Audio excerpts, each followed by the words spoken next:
నమస్తే, welcome to Disha TV. ప్రస్తుతం మనతో పాటు తెలంగాణ రాష్ట్ర బీజేపీ ఉపాధ్యక్షులుగా నియమితులైన మాజీ ఎంపీ బోర్ నరసయ్య గౌడ్ గారు మనతో ఉన్నారు. మాట్లాడదాం. సార్, సుదీర్ఘకాలం పాటు మీరు ఉద్యమంలో కీలకంగా ఉన్నారు, అలాగే బీఆర్ఎస్ సర్కార్లో ఉన్నారు.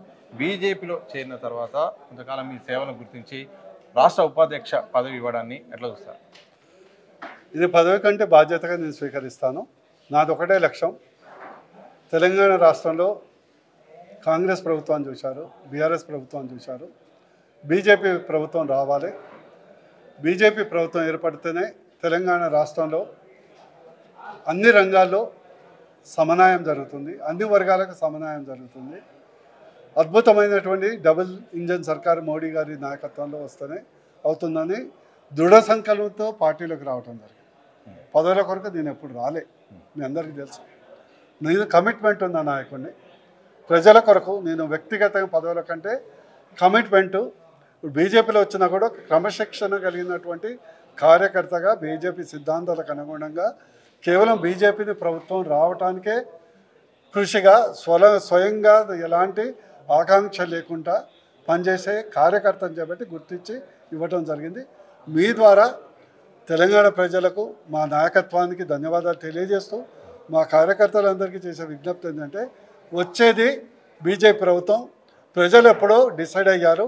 మనందరం కలిసికట్టుగా పనిచేసి ఒక టీమ్ స్పిరిట్తోనే ప్రజల మన్ననలు పొంది తెలంగాణ రాష్ట్రంలో బీజేపీ ప్రభుత్వాన్ని ఏర్పాటు చేసి ప్రగతి భవన్లో సెప్టెంబర్ 17 అధికారికంగా హైదరాబాద్ తెలంగాణ విమోచన దినాన్ని స్వాతంత్రం వచ్చిన తర్వాత మొదటిసారి అధికారికంగా జరిపించుకోవాలనేదే నా యొక్క ఆకాంక్ష. సో నిజంగా ఈ ఒక అంశాన్ని తీసుకొచ్చారు. ఈ సెప్టెంబర్ 17 బీజేపీ ఎలా చూస్తుంది ఈసారి? ప్రతిసారి ఈ డేట్ వచ్చినప్పుడు ఒకరు విమోచనం, విద్రోహ దినం అని ఒక్కొక్క పార్టీ ఒక్కొక్క విధానాన్ని కూడా తీసుకుంటుంది.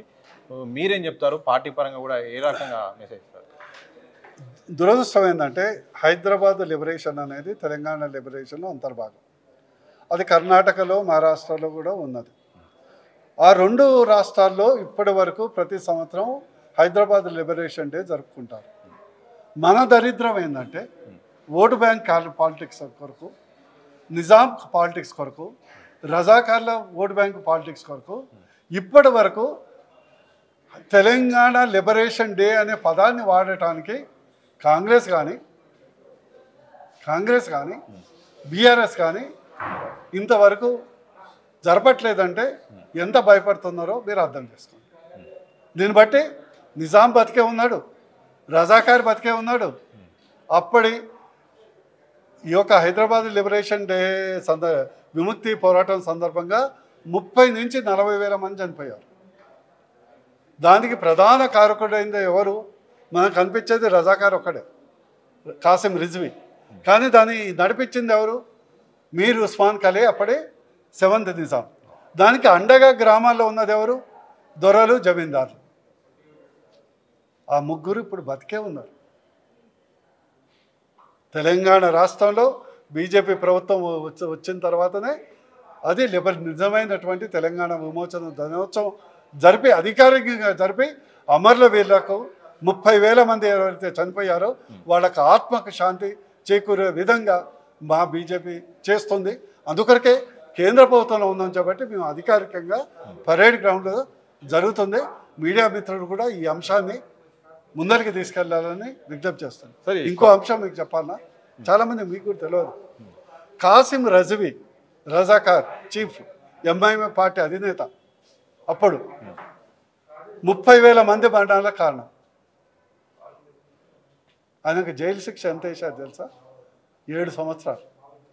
7 సంవత్సరాలు చెంచల్గూడ జైల్లో సౌకర్యాలు బాగలేదని ఆయన అలిగితే మహాత్మా గాంధీ 5 స్టార్ జైలు ఏదైతే ఎరవాడ పూనా ఉందో అక్కడ పెట్టి 5 స్టార్ ఫెసిలిటీ పెట్టారు.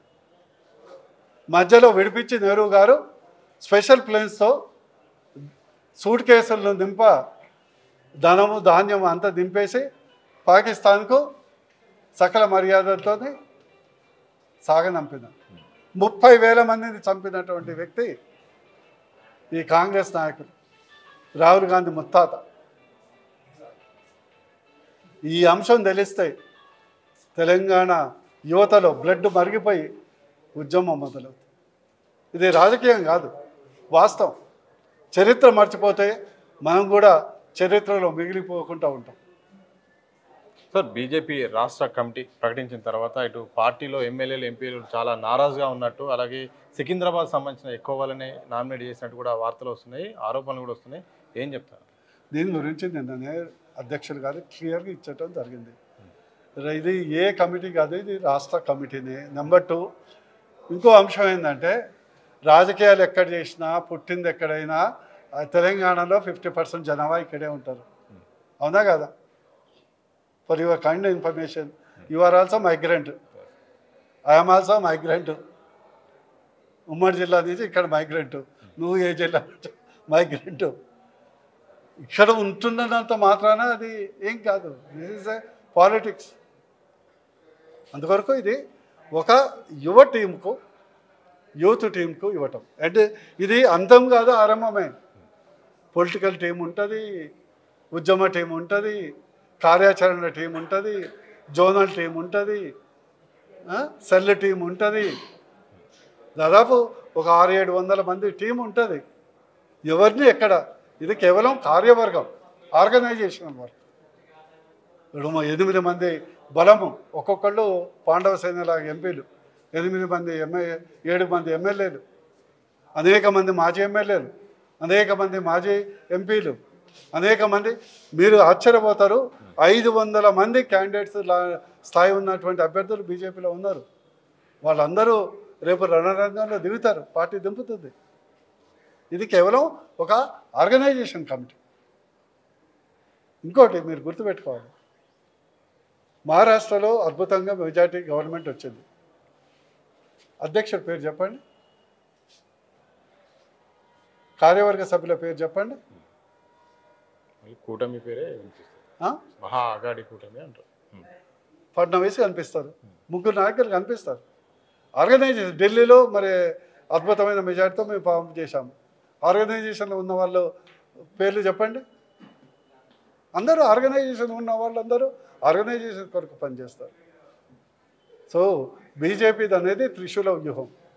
ఆర్గనైజేషన్ కమిటీ ఉంటుంది, పొలిటికల్ కమిటీ ఉంటుంది, ఉద్యమ కార్యాచరణ కమిటీ ఉంటుంది. అది అర్థం కాక కొందరికి అపోహపడతారు. Thank you very much. మొత్తంగా పదవి అనేది ఒక బాధ్యతగా స్వీకరిస్తాను, తప్పకుండా పార్టీ కోసం పనిచేస్తాను, భవిష్యత్తులో కూడా పార్టీ అభివృద్ధి కోసం అధికారంలో రావడానికి అన్ని రకాల కృషి చేస్తాను. అయితే అధికారంలో తెలంగాణ రాష్ట్రంలో బీజేపీ అధికారం రావడమే లక్ష్యం. వచ్చిన తర్వాత మాత్రం లిబరేషన్ డే అంటూ కూడా మేము అధికారికంగా సెప్టెంబర్ 17 కూడా నిర్వహిస్తామని కూడా నూతనంగా బీజేపీ రాష్ట్ర ఉపాధ్యక్షులుగా నియమితులైన మాజీ ఎంపీ బోర నరసయ్య గారు అయితే చెప్పిన సందర్భం అయితే కనిపిస్తుంది. కెమెరా పర్సన్ సూర్యబాబుతో సతీష్ దిశా టీవీ, హైదరాబాద్.